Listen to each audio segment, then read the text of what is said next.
আসসালামু আলাইকুম সবাইকে। সবাই কেমন আছেন? আলহামদুলিল্লাহ আমিও ভালো আছি। এই তো সামার তো আর চলেই যাচ্ছে। হালকা একটু ঠান্ডা বাতাসও পড়ে গেছে। তো ভাবলাম কম্বলটাও ধুয়ে নিয়ে আসি। পরে দেখা যাবে হঠাৎ বৃষ্টি চলে আসছে। তো আর কম্বলটাও ধুতে পারবো না বা শুকাবেও না।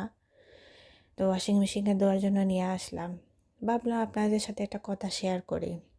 এই যে ওয়াশিং মেশিনটা থাকার কারণে আমাদের কাপড় ধোয়ার যে কষ্ট, সে কষ্টটাকে অনেক সহজ করে দিয়েছে।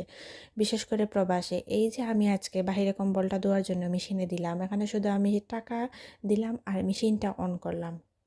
মেশিনটা কিন্তু তার অটোমেটিক্যালি আমার কম্বলটা ধুয়ে দিচ্ছে। আমাকে কিন্তু কষ্ট করতে হচ্ছে না। ঠিক আমাদের বিজনেসের ক্ষেত্রে সেম। আপনারা বলেন অনেকে যে ঠিক আছে আপনারা মার্কেটিং করতেছেন বাট আপনাদের তো কোনো প্রোডাক্ট দেখি না, তাহলে কিসের মার্কেটিং করে থাকেন?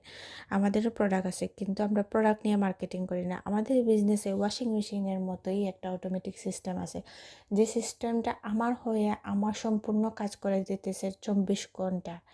আমার প্রোডাক্ট নিয়ে স্টক করতে হচ্ছে না, product refund, return, packing, delivery দেওয়া সব কিছু নিয়ে চিন্তা করতে হচ্ছে না, কারণ ওই মেশিনটায় ও অটোমেটিক সিস্টেমটা আমার হয়ে আমার সম্পূর্ণ কাজ করে দিচ্ছে।